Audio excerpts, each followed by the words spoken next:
Hello guys, welcome to my YouTube channel. This is me, Aniket Gupta. So today I am going to continue the topic that I had discussed in previous video lecture, that is duplications. So in previous video lecture I had discussed about duplication and their different types. Now in this video lecture I will be teaching you how duplications produced firstly, second how duplications can be detected, and the third one is genetic significance of duplications. ठीक है, और आपको ये पूरी video देखनी है, last तक देखना, तभी आपको इस पूरे टॉपिक की जो प्रॉपर नॉलेज है, प्रॉपर कॉन्सेप्ट आपको क्लियर होगा. सो चलिए स्टार्ट करते हैं. सबसे पहले है हाउ डुप्लीकेशंस प्रोड्यूस. डुप्लीकेशंस किस तरह से प्रोड्यूस होती हैं. डुप्लीकेशंस कब प्रोड्यूस होती हैं, जब एक सेगमेंट क्रोमोसोम की डिटैच हो जाती है और वो एक क्रोमोसोम से और वो दूसरे क्रोमोसोम पे जाके ऐड हो जाती है. एक क्रोमोसोम से सेगमेंट निकल कर वो दूसरे क्रोमोसोम में जाकर ऐड हो जाती है. जैसे हमने जब टाइप्स डिस्कस की थी उसमें हमने देखा था. अगर आपने वो वाली वीडियो नहीं देखी है तो उसकी भी लिंक जो है मैं इसके डिस्क्रिप्शन बॉक्स में दे दूंगा, वहाँ से जाके देख सकते हो. तो इस तरह से डुप्लीकेशंस प्रोड्यूस होती हैं. तो कॉज भी बोल सकते हैं डुप्लीकेशन का किस तरह से होती हैं, जब एक सेगमेंट क्रोमोसोम की डिटैच हो जाती है एक क्रोमोसोम से और वो दूसरे में जाके ऐड हो जाती है. Another reason is unequal crossing over takes place. जब क्रॉसिंग ओवर प्रॉपर वे से नहीं होती. क्रॉसिंग ओवर क्या होता है, एक्सचेंज होता है बिटवीन नॉन सिस्टर क्रोमैटिड्स के बीच में. जो नॉन सिस्टर क्रोमैटिड्स हैं होमोलोगस क्रोमोसोम की, उनकी नॉन सिस्टर क्रोमैटिड्स आपस में एक्सचेंज करती हैं. अब जब इन अनइक्वल क्रॉसिंग ओवर हुई, कुछ पार्ट ज़्यादा गया कुछ पार्ट कम गया, तो उससे जो पार्ट ज़्यादा चला गया वो डुप्लीकेटेड फॉर्म में हो जाएगा, ज़्यादा आ जाएगा, वो डुप्लीकेशंस प्रोड्यूस हो जाएंगी. Now how duplications can be detected. जिस तरह से डिलीशंस में हमने डिटेक्ट किया था कि हम जो है इनको डिटेक्ट करते हैं मियोसिस 1 के प्रोफेज स्टेज पे. मियोसिस 1 के प्रोफेज स्टेज पे डिलीशंस में भी हमने ये लिखा था कि मियोसिस 1 का जो प्रोफेज होता है उस टाइम पर हम इसको करते हैं. और हमें पता है प्रोफेज के अंदर बड़े सारे और स्टेजेस होती हैं, ठीक है, लेप्टोटीन, ज़ाइगोटीन, पैचिटीन, डिप्लोटीन, डायकिनेसिस.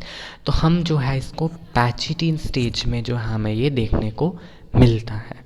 ठीक है, वहाँ पर होता क्या है, वहाँ पर इस तरह का स्ट्रक्चर बनता है, इस तरह का लूप बनती है. अब एक इम्पॉर्टेंट चीज़ क्या है, लूप यहाँ पे भी बनी, लूप डिलीशंस में भी बनी, लेकिन what is the difference between in both the two cases. होता क्या है, जब हम इस तरह से जब क्रॉसिंग ओवर टेक्स प्लेस करती है क्रोमोसोम्स के बीच में, तो हमें पता है जो कॉम्प्लीमेंट्री वाले होते हैं वो आपस में पेयर करते हैं. जैसे 1 के साथ 2 के साथ 3 के साथ 4 के साथ 5 के साथ 6 7 8. लेकिन यहाँ पर ये जो है 3 4 वाला पार्ट एक्स्ट्रा है, क्योंकि ये डुप्लीकेट हो चुका है. मीन्स ये एक 2 बार रिप्रेजेंट हो रहा है. ठीक है, इसीलिए ये वाला जो सेगमेंट, ये वाले जो सीक्वेंस है, ये किसी के साथ भी पेयर नहीं कर पाता है. तो they form a loop like structure. Loop like structure बनता है डुप्लीकेटेड क्रोमोसोम के अंदर. वाइल डिलीशंस के अंदर लूप लाइक स्ट्रक्चर कहाँ पे बनता था, नॉर्मल क्रोमोसोम के अंदर. आपको 1 मार्क्स का क्वेश्चन या 2 मार्क्स का आ सकता है कि डुप्लीकेटेड क्रोमोसोम के ऊपर लूप किसके ऊपर बनता है, डुप्लीकेटेड क्रोमोसोम के ऊपर बनता है या नॉर्मल के ऊपर बनता है, in case of duplication. And in case of deletions the loop like structure किस क्रोमोसोम पे बनता है, और डिलीशंस पे बनता है नॉर्मल क्रोमोसोम के ऊपर. और रीज़न पूछेंगे तो आपने बता देना है, क्योंकि उसका जो कॉम्प्लीमेंट्री सीक्वेंस होता है वो नहीं प्रेजेंट होता है. ठीक है, डिलीशंस में नहीं प्रेजेंट होता है, डुप्लीकेटेड में 2 बार आ जाता है, लेकिन 2 बार पेयरिंग हो नहीं सकती. जैसे 3 इसी 3 के साथ पेयर करेगा, ये थोड़ी केवल 3 इसके साथ करेगा, नो, एक के साथ ही पेयरिंग होगी. इसलिए यहाँ पर ये लूप लाइक स्ट्रक्चर फॉर्म होता है. ठीक है, इस तरह से डुप्लीकेशंस डिटेक्ट की जाती हैं. Now what are the genetic significances of duplications की, जब डुप्लीकेशंस होंगी इससे क्या क्या जेनेटिकली चेंज आएगा, क्या क्या जेनेटिकली इसकी इम्पोर्टेंस है वो डिस्कस करते हैं। फर्स्ट है duplications of chromosomes are not so deleterious to the organisms like deletion. जिस तरह से डिलीशंस होती हैं उस तरह से डुप्लीकेशंस इतना ज़्यादा हार्मफुल नहीं है। क्यों नहीं है? क्योंकि डिलीशंस के अंदर वो सेगमेंट जो है डिलीट हो जाता है, मीन्स वो उतना सा बेस, वो कुछ बेसिस डिलीट हो जाएंगे, और अगर वो बेसिस कुछ न्यूक्लियोटाइड्स जो हैं वो अगर प्रोटीन्स बनाते फ्यूचर में तो वो नहीं बनता। तो दैट मीन्स डिलीशंस में ज़्यादा नुकसान है, डुप्लीकेशंस में नुकसान नहीं है। ठीक है, यही पॉइंट यही कहता है, आप इसको अच्छे से पढ़ भी सकते हो। नेक्स्ट इज कुछ डुप्लीकेशंस बहुत ही ज़्यादा यूज़फुल होती हैं in the evolution of new genetic material. New genetic material means कुछ जेनेटिक मटेरियल ऐड हो जाएगा, कुछ सेगमेंट्स जब ऐड होने लगेंगी तो एक नया कॉम्बिनेशन जो है वो आने लगेगा। Third is large duplications can reduce that fertility. जब बहुत ज़्यादा डुप्लीकेशंस होंगी, मीन्स बहुत ज़्यादा डुप्लीकेशन है, ज़्यादा सा पार्ट जो है वो ऐड होता जा रहा है, लॉन्गर सेगमेंट जो है वो ऐड होती जा रही हैं, तो वहाँ पे मियोटिक कॉम्प्लिकेशंस आएंगी। ठीक है, मियोसिस में कॉम्प्लिकेशंस आएंगी क्योंकि लूप्स बनने स्टार्ट हो जाएंगी और वो गड़बड़ कर देंगी। In this way reduce their own probability of survival, means उनका सर्वाइवल की जो प्रोबेबिलिटी है वो बहुत ही ज़्यादा कम होती जाएगी। तो लार्ज डुप्लीकेशंस जो हैं वो फर्टिलिटी को कम करते हैं। Now the fourth point is relocation of chromosomal material without altering its quantity may result in a altered phenotype. This is called position effect. Most important point है ये, इसको position effect बोलते हैं। होता क्या है, क्रोमोसोमल मटेरियल की relocation होती है, हमें पता है सेगमेंट्स जो हैं वो चेंज हो जाती है, एक क्रोमोसोम से निकल के दूसरे में ऐड हो जाती हैं, without altering its quantity. Quantity change नहीं होती है, क्वांटिटी चेंज नहीं होती, जितनी क्वांटिटी थी वो उस दूसरे में ऐड हो जाएगी और उससे जो है एक फिनोटाइप जो है वो आल्टर कर जाएगी। जब आल्ट्रेशन होना स्टार्ट हो जाएगी फिनोटाइप के अंदर, उसको बोलते हैं पोजीशन इफेक्ट। ठीक है, एग्जाम्पल से समझते हैं। बेस्ट एग्जाम्पल जो है पोजीशन इफेक्ट की, डुप्लीकेशन की, वो रिपोर्ट की गई ड्रोसोफिला के अंदर। हुआ क्या, wild type Drosophila. Wild type जो है ना वो उसका मतलब होता है कि जो हमारी फिनोटाइप है या जीनोटाइप है वो एज इट इज़ है, पेरेंटल है, उसमें चेंजेस नहीं आई हैं। While the mutant strains are those जिसमें चेंजेस आ गई और नया कॉम्बिनेशन बना। ठीक है, तो यहाँ पर दो है, वाइल्ड टाइप ड्रोसोफिला के अंदर fully developed Oval shaped compound eyes हैं। ये बात याद रखो कि वाइल्ड टाइप ड्रोसोफिला जिसके अंदर fully developed Oval shaped compound eyes होती हैं, इंसेक्ट्स के अंदर कंपाउंड आइज़ होती हैं, ओवल शेप है। लेकिन जो म्यूटेंट है, म्यूटेंट स्ट्रेन्स होंगे उसके अंदर हम कुछ ना कुछ जेनेटिकली चेंज हो गया, कोई रिकॉम्बिनेशंस बन गए तो म्यूटेंट स्ट्रेन्स बन गए, वहाँ पर एक्सट्रीमली रिड्यूस्ड, बहुत ही छोटी जो है वो narrow oblong bar shape I है। इस तरह से बार शेप आई है। ठीक है, गोल नहीं है, बार शेप आई है। तो दो स्ट्रेन्स हमने देखे यहाँ पे। नाउ ब्रिजिस जो साइंटिस्ट है 1936 में इसने शो किया बार आई ट्रेट, जो बार आई का कैरेक्टर है वो किसके साथ एसोसिएटेड है, is associated with the duplication of a segment of x chromosome. X chromosome की एक सेगमेंट का डुप्लीकेशन जिसको बोलते हैं सेक्शन 16A। सेक्शन 16A, ध्यान से सुनिएगा।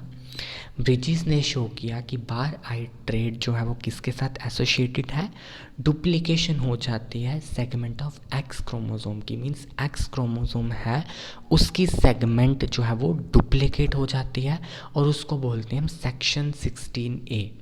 ठीक है, as observed in salivary gland chromosomes. Salivary gland chromosomes थे किसके, ड्रोसोफिला के, उसके अंदर देखेंगे ईच एडेड 16A। अब 16A सेगमेंट जो है वो ऐड होती जाएगी ठीक है, 16A सेगमेंट का नाम है जो डुप्लीकेट हुई है, किसकी, एक्स क्रोमोसोम की।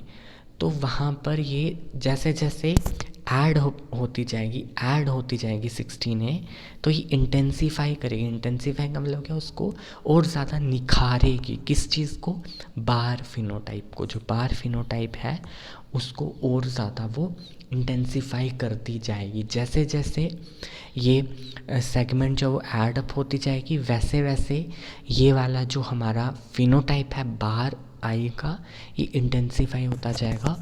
और narrowing effect is greater if the duplicated segment are on the same अगर वो सेम क्रोमोसोम के ऊपर होगी तो वहाँ पर नैरोइंग इफेक्ट जो इफेक्ट है वो ज़्यादा से ज़्यादा बढ़ता जाएगा। आगे मैं आपको दिखाता हूँ।